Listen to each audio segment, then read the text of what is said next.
Doctora Dania Ríos, Marta Olmedo y Arturo Garoso, les saludamos. Esta es PDS Radio y TV Digital. ¿Cómo está? Buenas tardes. ¿Qué tal? Buenas tardes, Marta y Arturo. Es un honor para mí compartir esta tarde con ustedes.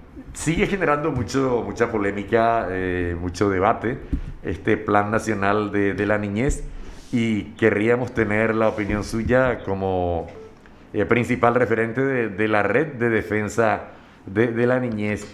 ¿Cuáles son los cuestionamientos y cuáles son las, a ver, no sé si falencias o violaciones de normas constitucionales o de normas jurídicas que contiene este plan? Bueno, Arturo, la primera violación a un precepto constitucional que está estipulado en el 54 es el orden del rol de garante principal en la protección de los niños y adolescentes que recae en la familia y de forma subsidiaria en el Estado. Cuando los padres no cumplen con este rol principal, y eso está avalado también en el artículo 4 del Código de la Niñez y Adolescencia, también se puede verificar en el artículo 70, 71, y en materia de educación sexual y reproductiva se puede verificar en el artículo 14 también del Código de la Niñez y Adolescencia, donde dice que si el Estado va a poner en ejecución programas que tengan que ver con salud sexual y reproductiva, está obligado el Estado a consultar especialmente con los padres y con los familiares, y también a respetar los valores familiares. En la página 10 de este Plan Nacional de la Niñez y Adolescencia dice expresamente que el Estado ejerce la hegemonía y el liderazgo y se posiciona en el rol de principal garante de la protección de los niños y adolescentes. Eso claramente ya advierte de que están desplazando a los padres en el rol principal de garante estipulado en la Constitución Nacional. ¿Y qué es lo grave además de lo que ya mencioné, de que además introduce 4 enfoques, y entre esos enfoques está el enfoque de género? Convengamos que el género o género no es igual a sexo, y eso está ya ampliamente estipulado en los documentos de los organismos internacionales. Hoy ya todos sabemos que género no es igual a sexo. Claro. En el glosario de ONU Mujeres, por ejemplo, encontramos y buscamos de que el sexo es la asignación biológica con la que nace el ser humano, y el género es la construcción social de su identidad. Es decir, el género puede ser independiente al sexo. Bien, si estamos aplicando un plan dirigido a nuestros niños desde los 0 a los 17 años, en el que se les desplaza a los padres en su rol principal de garante, además se introduce el enfoque de género y también introduce programas de educación sexual y reproductiva, en este caso la ESI específicamente, y esa ESI es con enfoque de género, y acá yo quiero hacer una advertencia especial. Sí. El enfoque de género transgrede el precepto constitucional del desarrollo armónico del niño y adolescente, que es un derecho que tiene el niño a no sufrir interferencias o daño en el proceso de formación adecuada de la personalidad. Resulta que este enfoque transgrede. ¿Por qué este derecho inviolable? Porque le está presentando al niño la idea de que él, habiendo nacido como varoncito o como nena, como nenita, puede cambiar por un género diferente o puede construir su género de manera diferente a su sexo biológico. Yo les comento que una vez, conversando con una persona en una conferencia que estaba hablando sobre el tema de género, pues le pregunté si cuántos géneros realmente existen, y la respuesta fue que existen tantos géneros como seres humanos pueden existir. ¿Y esto por qué? Porque cada persona puede elegir un género diferente. Ajá. Hoy en las Naciones Unidas están reconocidas más de 100 géneros. Bueno, otra de las objeciones es de que, bueno, pues está basado en la famosa Agenda 2030 y en la Agenda 2030 tenemos 17 objetivos de desarrollo sostenible. El objetivo número 5 es la igualdad de género y nos vamos nuevamente a que género no es igual a sexo. Y me dicen, pero bueno... ¿Qué pasó? Hola. ¿Doctora? ¿Doctora? Hola. Bueno, vamos Trata de comunicarte otra vez. a restituir la llamada porque estábamos en la parte más interesante. Sí. De hecho, una información también reciente, jueza otorga arresto domiciliario al expresidente del INDER. Una jueza concedió una medida alternativa a la prisión al expresidente del INDER, don Mario Vega, procesado por los supuestos delitos de lesión de confianza, cohecho pasivo agravado y cobro indebido de honorarios, entre otras infracciones. Es también una información de último momento del ámbito judicial. La jueza Hilda Benítez, en realidad nosotros teníamos, parece, la información, pero bueno, otorgó esta medida de arresto domiciliario al ex presidente del INDER, don Mario Vega, que se hallaba preso de forma preventiva bajo la investigación por los supuestos delitos de lesión de confianza, cohecho pasivo agravado y cobro indebido de honorarios. Vega podrá guardar reclusión en su domicilio con la condición del pago de una fianza de 800 millones de guaraníes. Bueno, ahora sí retomamos la conversación porque estaba en la parte más interesante justamente de la explicación de los fundamentos y por sobre todas las cosas las objeciones a este plan de defensa de la niñez. ¿Qué tal, doctora? Volvemos a escucharla, disculpe por la interrupción. No, por favor, se fue un poquito la comunicación. Bien, estábamos hablando de que este plan en principio está sustentado en la Agenda 2030, que me dicen que es un compromiso asumido por el Estado, por lo tanto como que no tenemos de otra que cumplir, ¿no es cierto? Sí. Y me parece un argumento bastante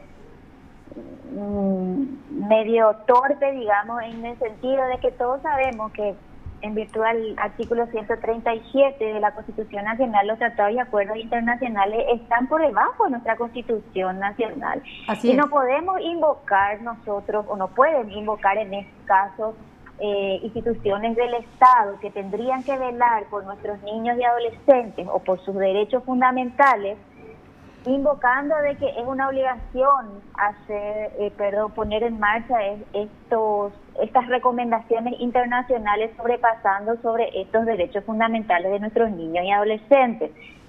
No sé si se entiende la idea. Sí, claro. Perfecto.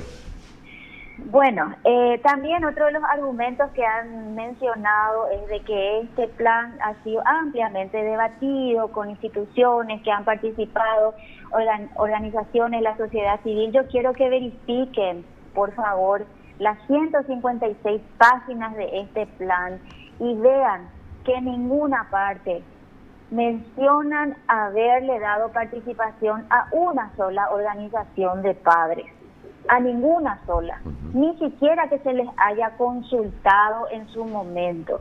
Y como ya anticipaba, cuando un plan prevé introducir educación sexual en niños y adolescentes por mandato del Código de la Niñez y Adolescencia, en el artículo 14, se tiene que consultar con los padres de familia. No podemos poner en marcha un plan que abarca a niñitos de los 0 años con este tipo de enfoques, con este tipo de programas, sin haberle dado participación a los papás de estos niñitos. Eso es lo grave, que se haya puesto en marcha un plan sin que los padres se hayan enterado. Doctora, ¿quién o quiénes o qué entidades, qué organizaciones están detrás de este proyecto? Las organizaciones de la sociedad civil que figuran en el documento son SEVIA, Decidamos, Frente por la Niñez y Adolescencia y Juntos por la Educación. Entre los organismos internacionales figura UNICEF.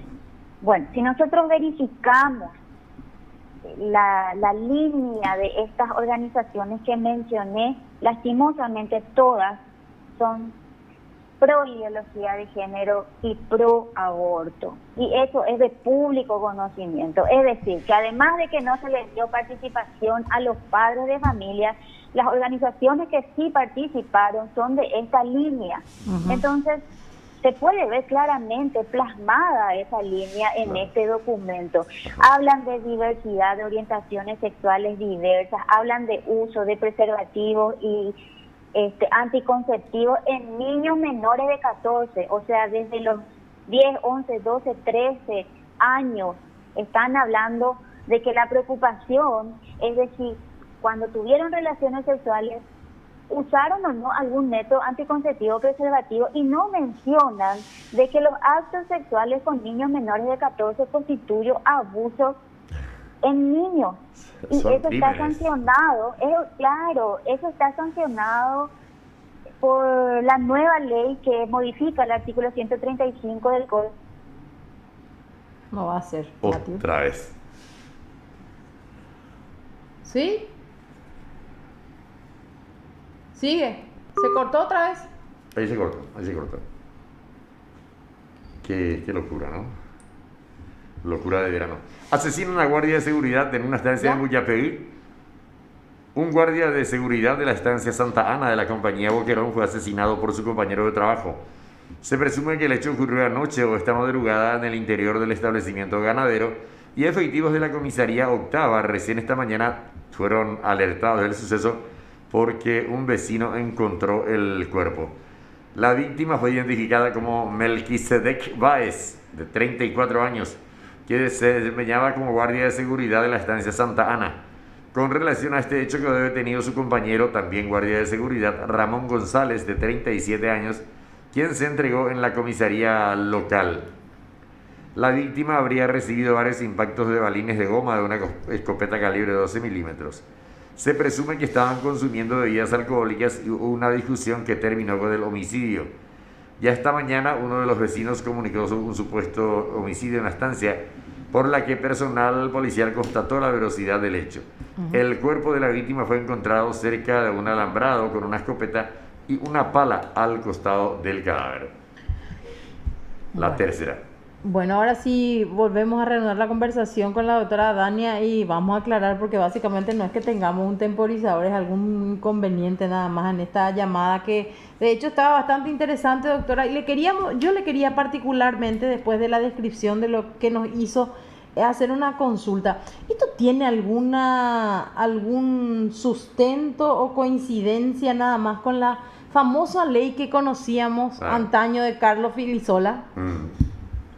El proyecto de ley contra toda forma de discriminación tiene que ver porque es la misma línea ideológica. Ahí está. Eso quería ir un poquitito también aclarando las posiciones. En este sentido, ¿ustedes tienen noción de cuál sería, por ejemplo, la postura institucional del Ministerio de la Niñez con respecto a la aplicación de este plan, o por lo menos la sanción de algo así? Bueno, ellos sostienen de que este plan, en primer lugar, fue ampliamente debatido. Cosa que no es cierto.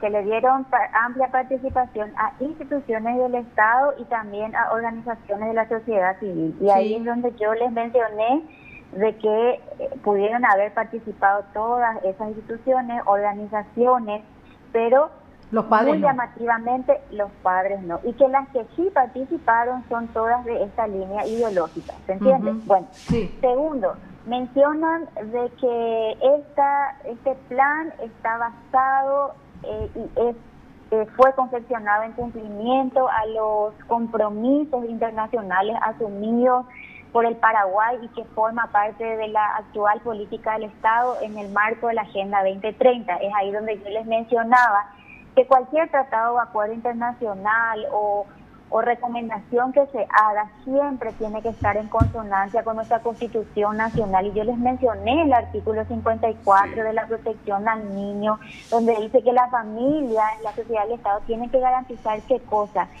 el desarrollo armónico de nuestros niños y adolescentes. ¿Qué quiere decir en términos sencillos? Que tenemos que respetarle a nuestros pequeñitos, no le podemos confrontar con una idea que a ellos les pueda alterar en la percepción de su propia identidad, ¿se entiende? Sí, perfectamente. Tercero, mencionan que la meta principal de este plan es el fortalecimiento de las familias para que puedan ejercer su protección de sus pequeños, de sus hijos, de sus niños y adolescentes. Y ahí es donde yo les digo también que pueden agarrar las 156 páginas, pueden darle la vuelta del derecho y del revés. No van a encontrar dos cosas: ni una sola organización de padres primero, y segundo, no van a encontrar en ninguna parte que haga mención de que la meta, ni siquiera como meta principal, pero tampoco como meta secundaria ni terciaria, de que sea el fortalecimiento de las familias. Es más, yo les digo que allí mencionan o hacen afirmaciones en el sentido de desalentar la formación de familias. Es grave, Hacen eso, sí.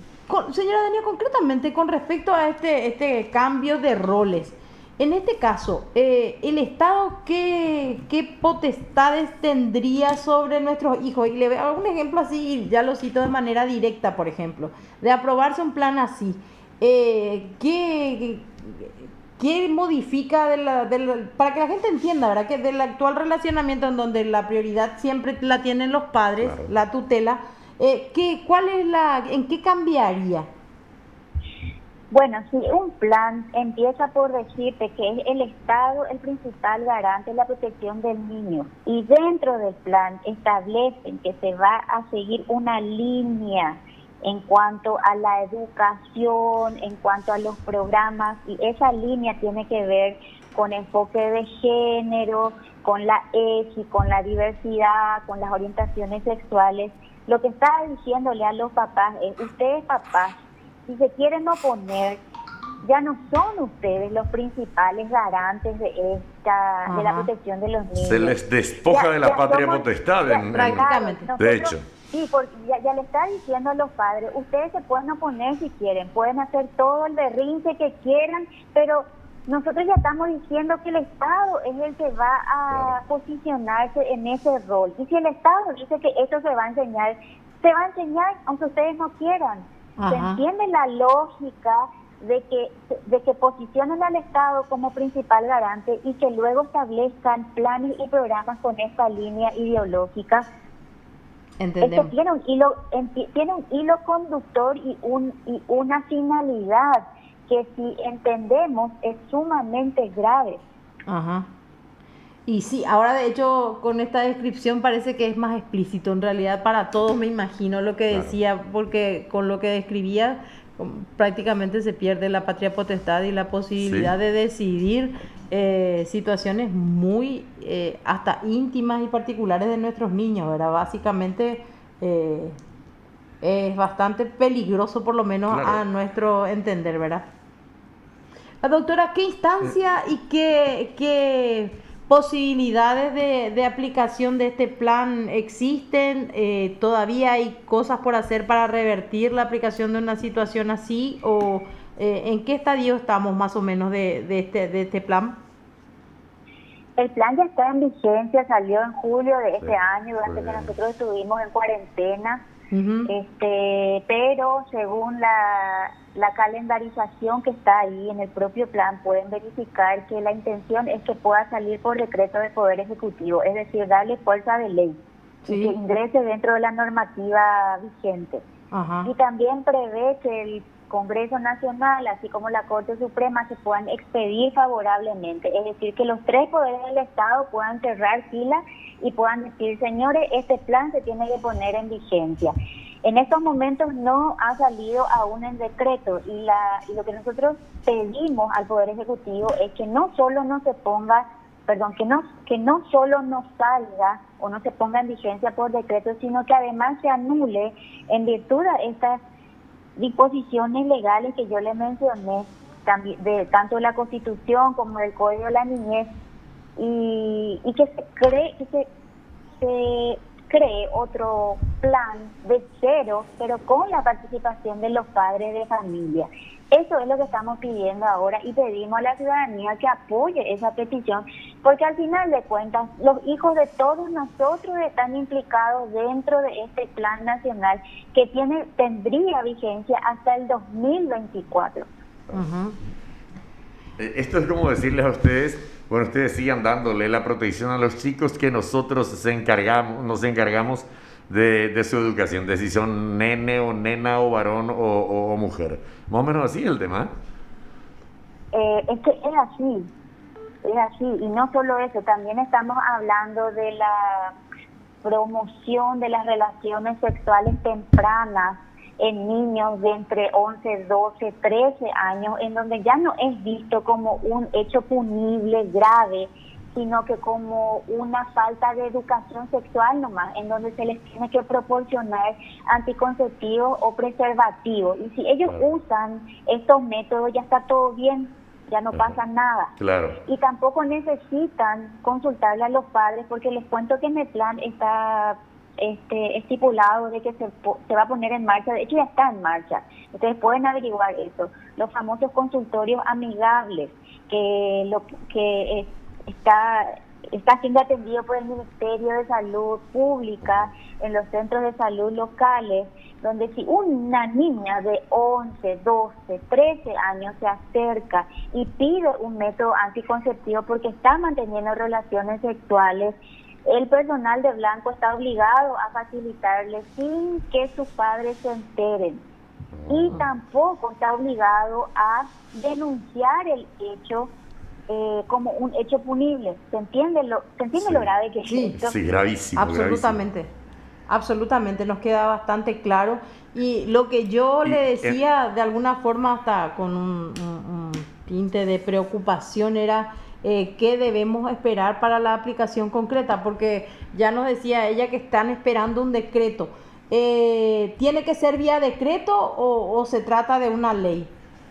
Es una cuestión administrativa en Ajá. principio, porque como este plan fue confeccionado por el Consejo Nacional de la Niñez y Adolescencia, que está integrado por varias instituciones, el Ministerio de la Niñez, el Ministerio de Salud, de Educación, de Trabajo, Ministerio Público, el Poder Judicial, organizaciones de la sociedad civil, ellos ya lo aprobaron y ya está en marcha como para que baje a los consejos departamentales y municipales. Ahora bien, lo que estaban pretendiendo, y eso sigue estando ahí en planes, es que pueda tener fuerza de ley a través de un decreto, ¿se entiende?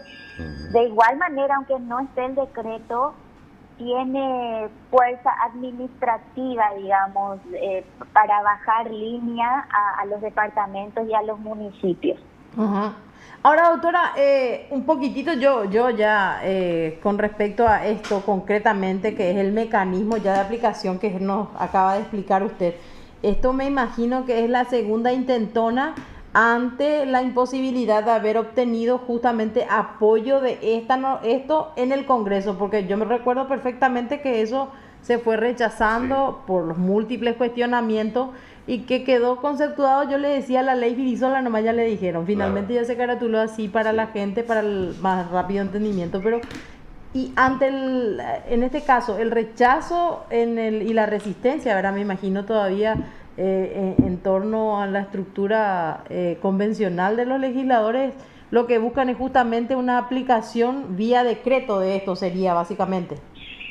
Sí, vía decreto, y también porque esto no ha tenido mucha cabida en el Ministerio de Educación. Ustedes recordarán que allá por el 2017 se había hecho una audiencia pública con relación a los contenidos de ideología de género en los materiales educativos, y a raíz de esta convocatoria el ministro en aquel entonces había resuelto la famosa resolución Riera, que se conoce, en donde se prohibió ese tipo de materiales. ¿Sí? Bueno, pues en el Ministerio de Educación existe esa resistencia todavía, entonces como que buscan por la otra vía implementar desde la línea del Poder Ejecutivo. Eso es lo que está sucediendo en estos momentos.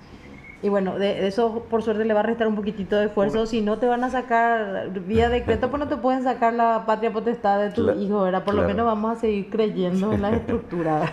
Una última Pero curiosidad. Es cierto que entre las fundamentaciones de este plan figura que con la implementación de este plan se reduciría hasta el número de embarazos no deseados en nuestro país en niñas y adolescentes. Les comento que muy llamativamente el plan contempla que en los niños de 0 a 5 años, a 4 en realidad, se les debe de proporcionar a las madres métodos anticonceptivos y preservativos para que ellas no vuelvan a quedar embarazadas. Y algo más grave todavía que les comento es que personas que trabajan en el Ministerio de Salud tienen conocimiento y ustedes le pueden hacer la entrevista en la próxima oportunidad. Esta persona les puede facilitar su contacto. A las adolescentes embarazadas que tienen sus bebés, inmediatamente después del parto le introducen estos dispositivos que se denominan DIU, Sí. sin que ellas hayan tenido conocimiento. Estamos hablando de una práctica de antinatalidad en donde la persona no está prestando su consentimiento. Bastante grave es. Uh-huh. Sí, muy denso, en realidad. Está en el plan, les puedo enviar la página inclusive. Sí, nos gustaría. Sí, esto les puedo decir así en términos bien sencillos. Este plan responde a lo que nosotros ya conocemos como lineamientos internacionales que bajan de los organismos internacionales y que son de público conocimiento quienes son los que impulsan. Claro. La antinatalidad, el tema de género, el tema de la diversidad, el tema de la ESI, todo forma parte del mismo paquete. Uh-huh. Y nosotros tenemos que empezar ya a entender de que esto va a seguir en tanto los organismos internacionales sigan teniendo injerencia principalmente en los préstamos internacionales, porque estos préstamos vienen condicionados al cumplimiento de ciertas agendas. ¿Se entiende? Sí. Exacto. Y mueven millones y millones de dólares. Así es. Y eso lo digo porque personas que han accedido a las cláusulas de estos préstamos que vienen de afuera, se han sorprendido al encontrar, y eso se puede pedir por la ley de la información pública. Uh-huh. Claro. ¿Por qué no empezamos a pedir nosotros como ciudadanos qué es lo que contienen estas cláusulas de los préstamos internacionales? ¿A qué nos estamos comprometiendo cada vez que aceptamos estos préstamos o estas donaciones? ¿Será que estamos de acuerdo con lo que dicen en esas cláusulas? Uh-huh. Y bueno, pues ahí les dejo esto para que piensen un poquito qué es lo que estaba pasando. Claro. Pero es un poco el concepto general que tenemos en realidad, y bueno, yo creo que son bastante fundamentados, ¿verdad? Los préstamos a nivel internacional siempre tienen su contrapartida, sí, claro. Y lamentablemente tampoco todo el mundo tiene la posibilidad de acceder a esta información. Sí. Antes al menos no se podía, atados. Ahora sí ya hay. Tenemos la ley de acceso a la información que tal vez nos permite indagar y conocer un poquito más, y creo que va a ser la vía para que vayamos desnudando este tipo de cuestiones que tienen realmente consecuencia grave dentro de nuestra vida y de nuestra estructura. Arturito, le agradecemos mucho la posibilidad, señora Dania, casi le cambié el nombre, Dania Ríos, con respecto a hablar de estos temas. Vamos a seguir con el tema. Sí, tenemos que, y por sobre todas las cosas tenemos que estar más que atentos, ¿verdad?, ante lo que pueda decidirse con respecto a la aplicación de este plan. Muchas gracias por la paciencia y también disculpa por las interrupciones que tuvimos. Muchas gracias, y les pedimos a ustedes, comunicadores, que le hagan el seguimiento a este tema, hagan las entrevistas pertinentes y pregúntenles a las autoridades de modo que puedan responder a estos cuestionamientos. Uh-huh. Perfecto. Muchísimas gracias. Que tenga una muy buena tarde, doctora. Igualmente para ustedes. Hasta luego. Hasta luego. Usted está escuchando PDS. Era la doctora Dania Ríos Dania Ríos, ¿eh? hablándonos